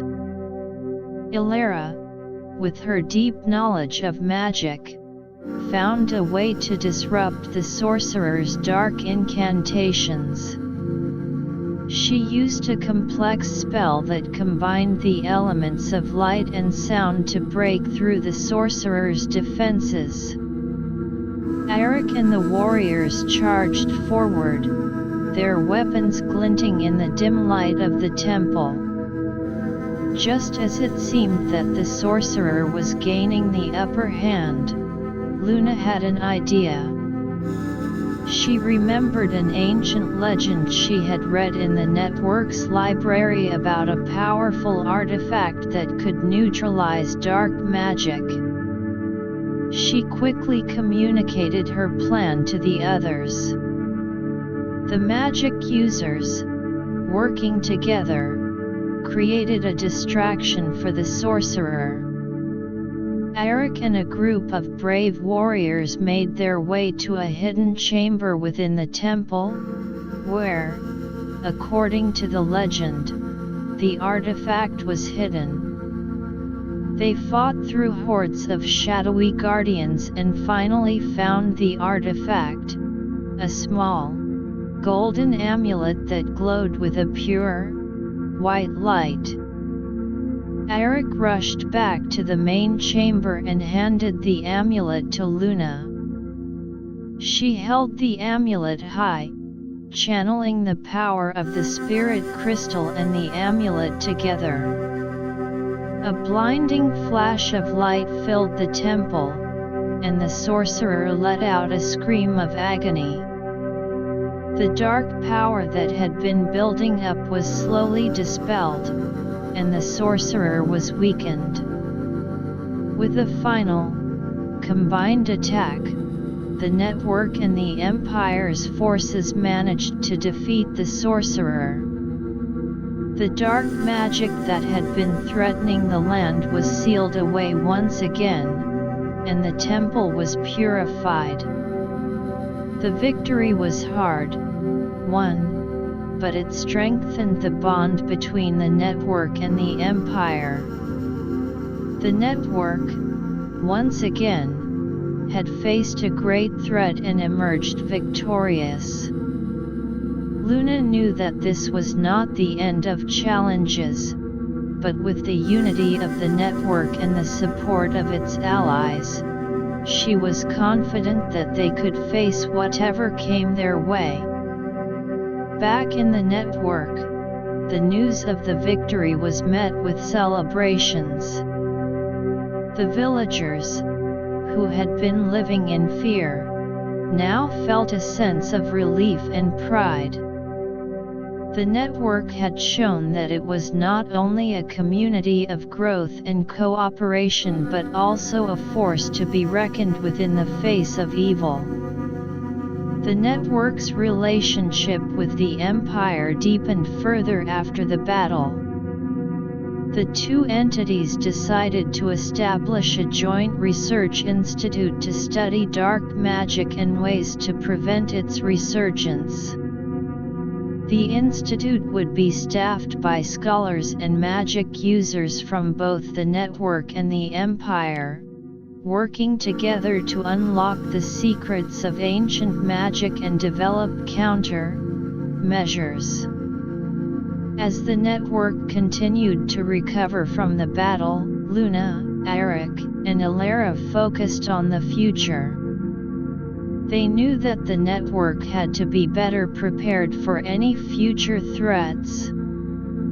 They increased the training at the academy, incorporating more lessons on combating dark magic. The network also started to develop a system of early warning, using magic enhanced devices that could detect any signs of dark energy in the area.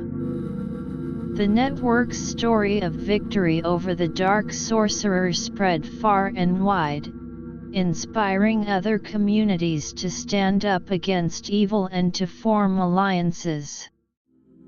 Luna and the network's leaders were now seen as beacons of hope, and they continued to share their knowledge and experiences with others, ensuring that the values of unity, courage, and cooperation were passed on. The network, having faced and overcome yet another great challenge, looked towards the future with a new sense of determination. The scars of the battle were a reminder of the dangers that lurked in the world, but the victory was a testament to the network's strength and resilience. And as the network continued to grow and evolve, Luna knew that it would continue to be a force for good, protecting its people and spreading its influence for the betterment of all. Chapter 14: Rebuilding and the Seeds of a New Vision. In the aftermath of the battle against the ancient sorcerer, the network of villages and the empire found themselves in a period of rebuilding and reflection. The scars left by the dark magic were visible in the damaged landscapes, the still, traumatized villagers, and the disrupted trade and cultural exchanges.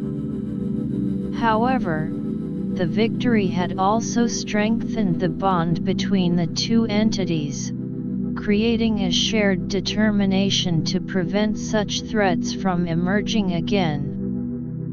The first order of business was to repair the physical damage. The villages that had been affected by the shadowy figures' attacks needed their houses rebuilt, their fields replanted, and their infrastructure restored. The network's artisans, farmers, and builders worked tirelessly, side by side with their imperial counterparts.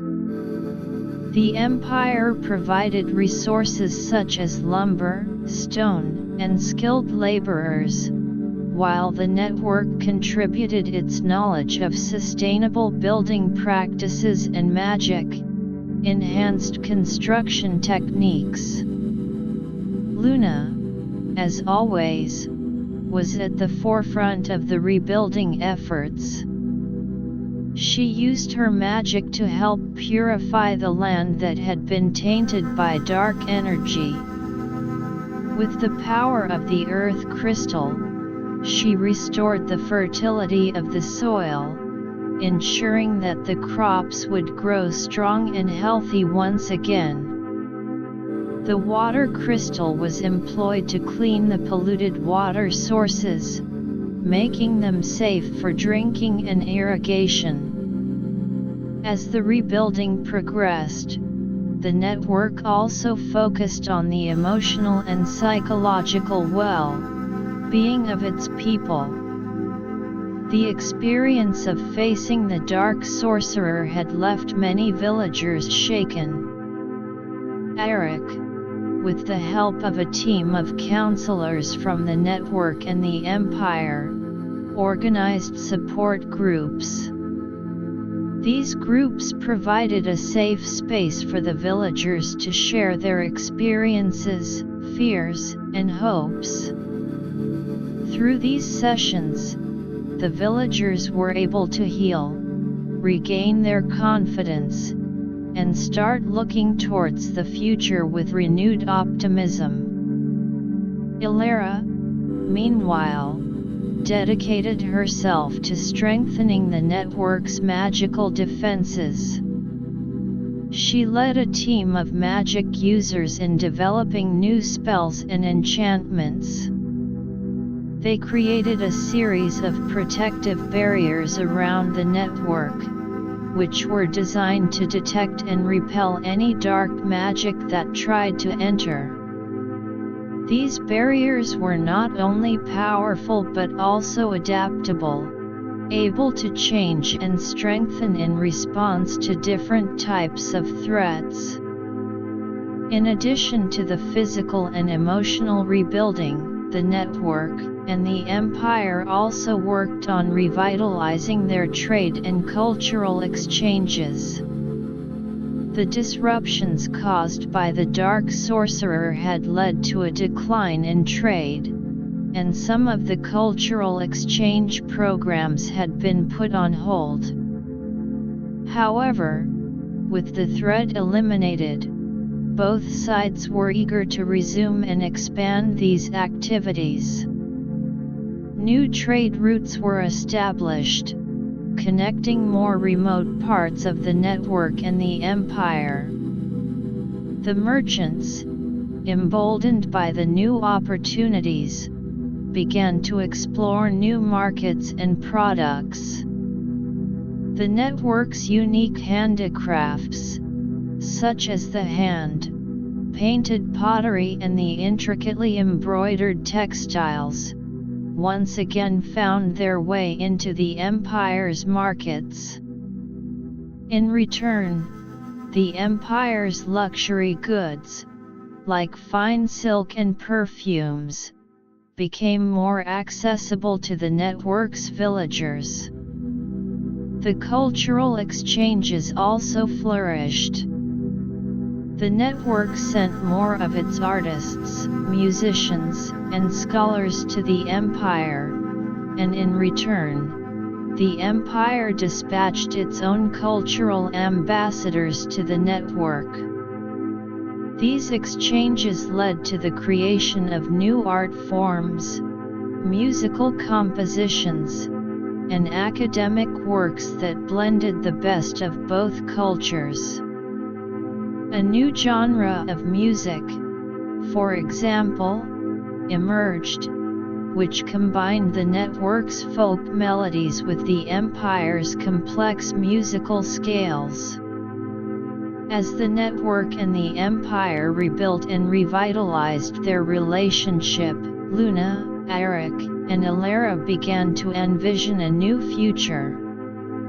They saw an opportunity to create a more unified and interconnected world, one where different communities could come together not only in times of crisis but also in times of peace to share knowledge, resources, and culture. Luna proposed the establishment of a Grand Council, consisting of representatives from the network, the Empire, and other neighboring communities. This council would serve as a platform for dialogue, cooperation, and decision-making. It would address issues such as trade regulations, environmental protection, and the prevention of future threats. Eric, who had gained valuable diplomatic experience through his interactions with the Empire, was tasked with reaching out to other regions and inviting them to join this new initiative. He traveled far and wide, meeting with leaders of different communities, sharing the network's story, and explaining the benefits of the Grand Council.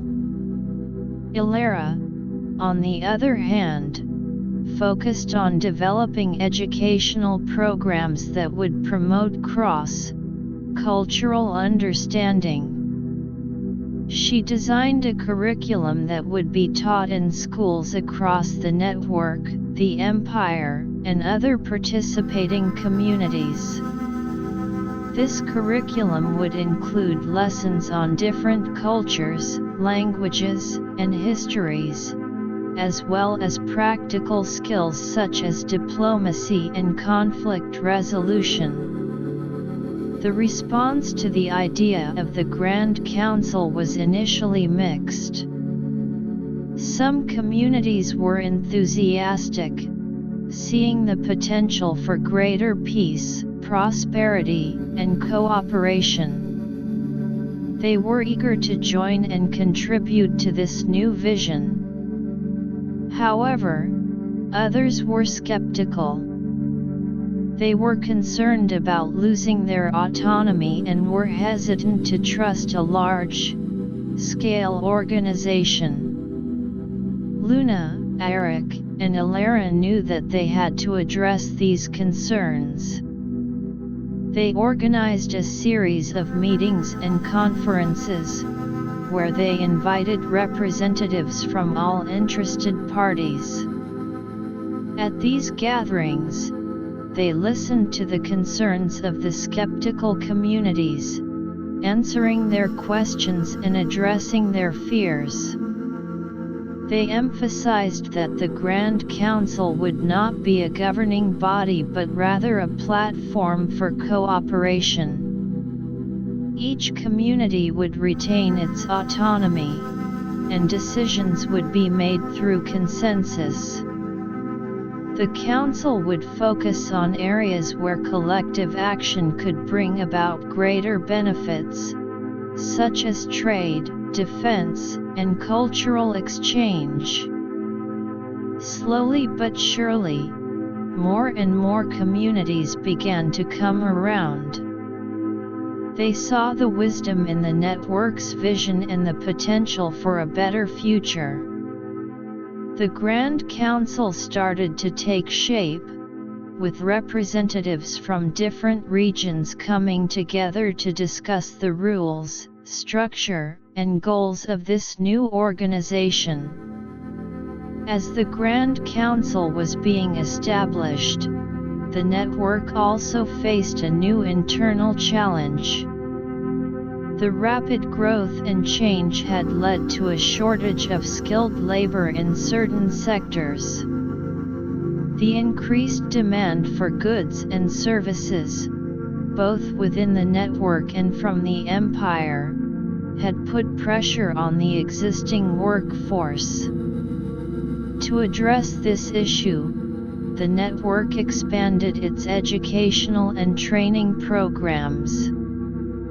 The schools and academies were updated to offer more specialized courses. For example, more students were encouraged to study advanced engineering, agriculture, and magic-based technologies. The network also established apprenticeships, where young villagers could learn practical skills from experienced craftsmen and professionals. In addition, the network began to attract skilled workers from other regions.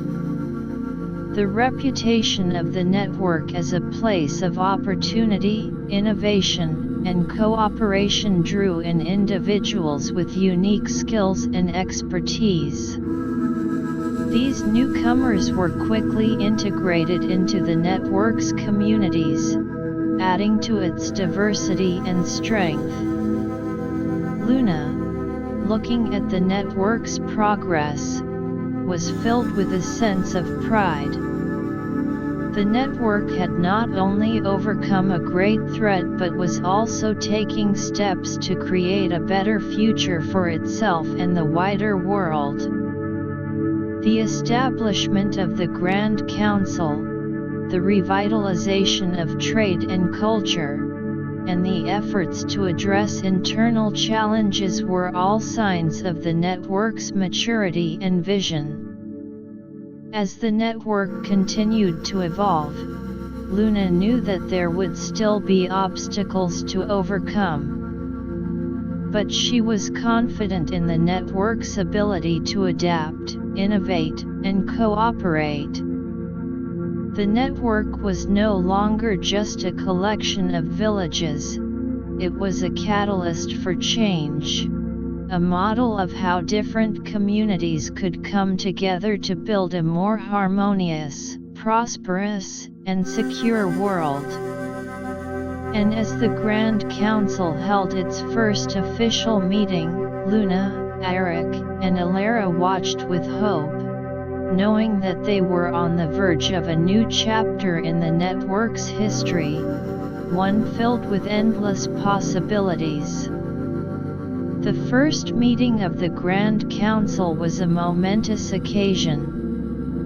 Representatives from the network, the Empire, and a dozen other communities gathered in a large, newly built hall in the network's central village. The hall was decorated with symbols and artifacts from all the participating regions, a symbol of the unity they were striving for. The meeting began with a speech from Luna. "Today, we stand at the threshold of a new era," she said. "An era where we, as different communities, come together not as rivals but as partners. We have seen the power of unity in the face of the dark sorcerer, and now, we seek to use that same unity to build a better future for all." The representatives then spent the next few days discussing various issues.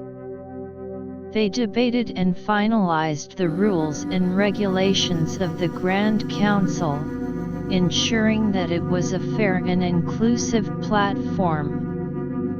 They also discussed the first set of projects that the Council would undertake. These included a joint environmental protection initiative, a trade promotion campaign, and a cultural exchange festival that would involve all the member communities. As the meeting came to an end, the representatives left with a sense of purpose. They knew that the road ahead would be long and challenging, but they were committed to making the Grand Council a success. The network, having played a key role in bringing this vision to life, was now at the center of a new movement, one that had the potential to reshape the world. Back in the network, the villagers were excited about the prospects of the Grand Council. They saw it as an opportunity for the network to further expand its influence, to learn from other communities, and to contribute to the greater good. The network's schools and academies started to prepare their students for the new opportunities that would arise from the Grand Council's initiatives. Luna, Eric, and Alara continued to work on different aspects of the network's development. Luna focused on the long-term magical protection of the network and the Grand Council. She studied ancient texts on magic, looking for ways to create more powerful and sustainable defensive spells. Eric was busy with the diplomatic aspects, maintaining good relations with the other member communities of the Grand Council. Alara dedicated herself to developing the educational programs, ensuring that the next generation was well equipped to participate in the new, interconnected world. The network, having overcome so many challenges, was now looking forward to a future filled with hope, growth, and cooperation. The seeds of a new vision had been sown, and Luna and the network's people were determined to nurture them into a bountiful harvest of peace, prosperity, and unity. Epilogue: A world united and the legacy of the network.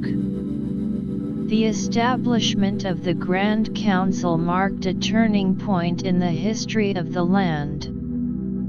In the years that followed, the Council became a beacon of hope and a model of cooperation for all the communities involved. Luna, Eric, and Ilera, along with the representatives from each member community, worked tirelessly to make the Council's initiatives a success. The Joint Environmental Protection Initiative was the first major project to bear fruit. The diverse range of skills and knowledge from different regions was pooled together. The network's expertise in sustainable forestry and organic farming was combined with the Empire's advanced engineering for waste management and water purification. Together, they created a comprehensive plan to protect and rejuvenate the land. Forests that had been damaged by the Dark Sorcerer's influence were restored. Magic, enhanced tree planting efforts, led by Ilera and a team of magic users, ensured that the saplings grew at an accelerated rate.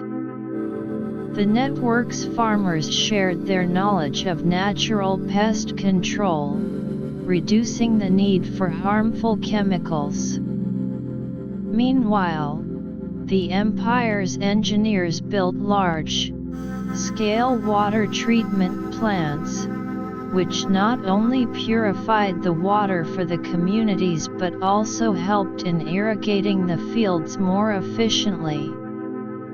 The trade promotion campaign was equally successful. New trade routes were established, connecting remote villages to bustling imperial cities and other far-flung communities.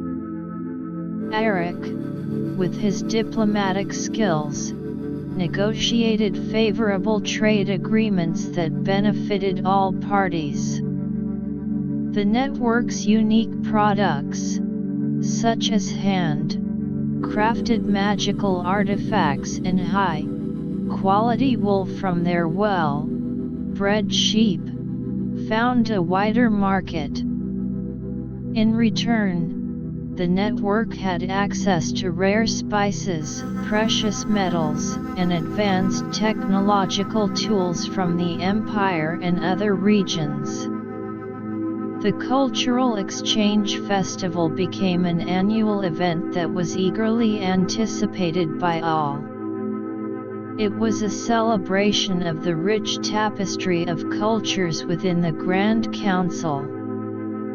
Musicians from different regions played their unique melodies, creating a harmonious blend of sounds. Artists displayed their works, which often incorporated elements from multiple cultures.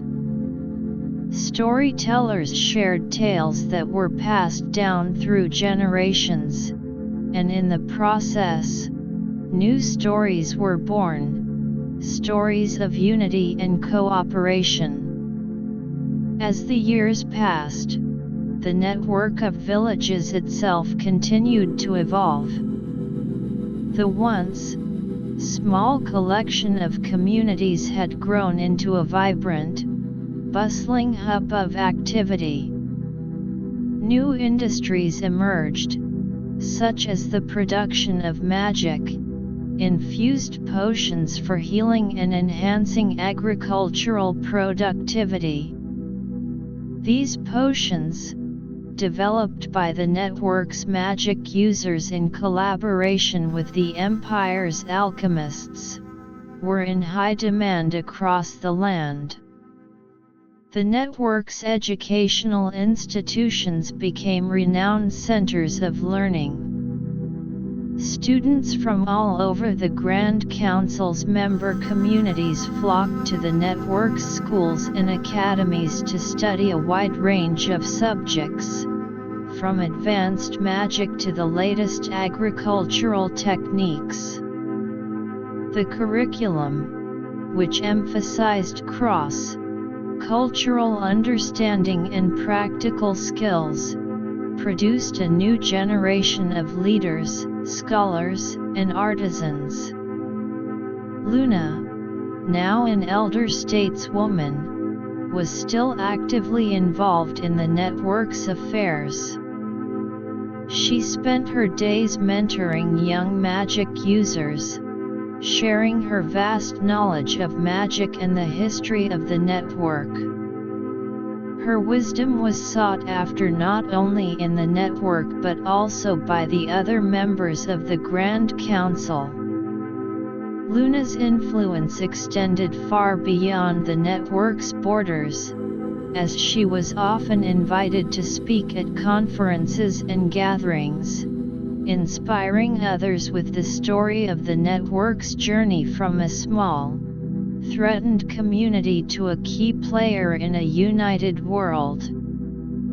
Eric had become a respected diplomat, representing the network in the Grand Council. He traveled extensively, building relationships with other communities, and working on new initiatives for the betterment of all.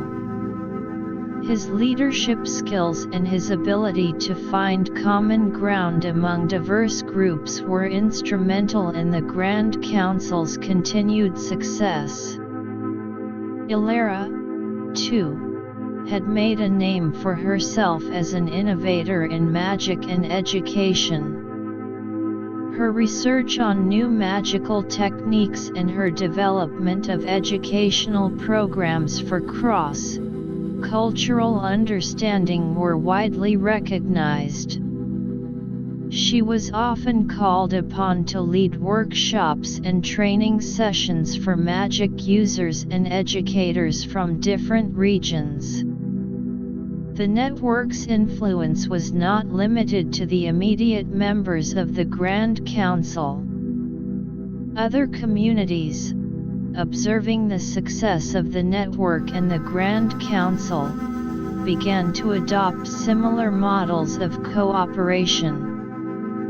The land was gradually transformed into a more interconnected and harmonious place. The once isolated villages and kingdoms were now part of a larger community, sharing knowledge, resources, and culture.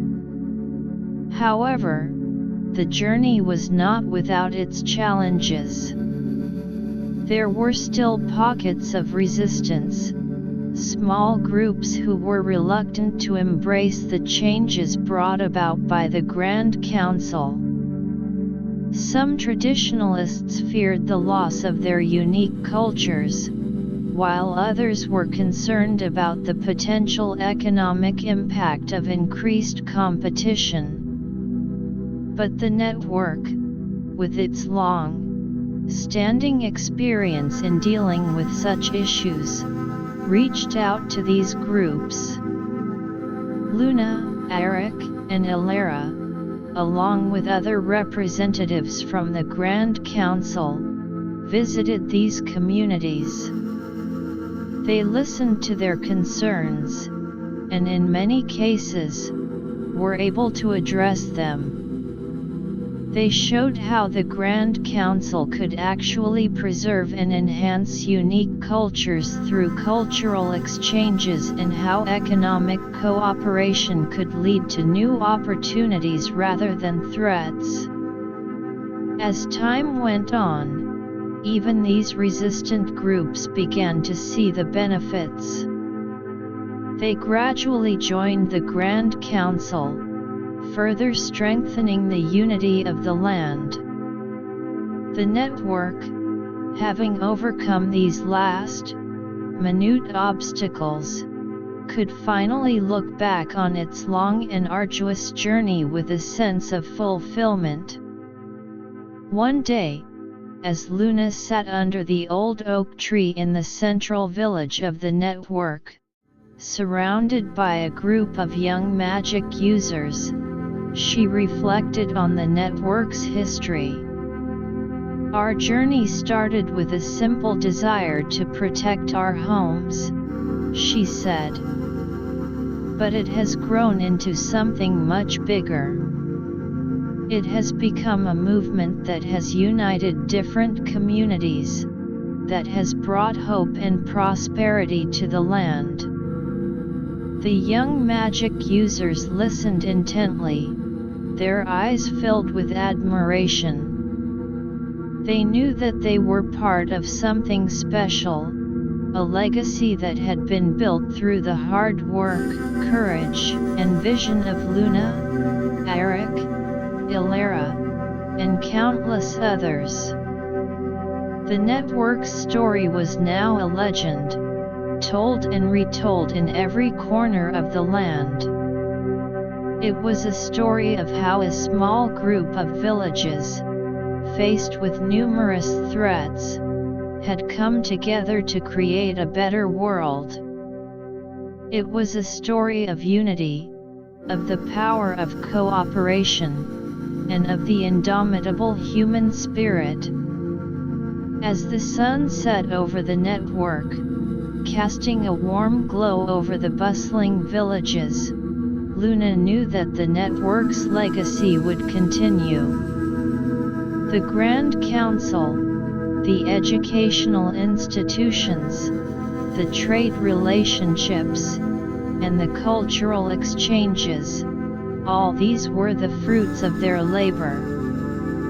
And as the new generation took the reins, she was confident that they would carry forward the values of unity, cooperation, and innovation, ensuring that the land would continue to thrive in peace and prosperity. The network had become a symbol of what could be achieved when communities put aside their differences and worked towards a common goal. It was a living testament to the fact that even in the face of the greatest challenges, hope and unity could prevail. And as the years turned into decades, the network's influence would continue to spread, touching the lives of generations to come, a beacon of light in a world that had once been filled with darkness and division.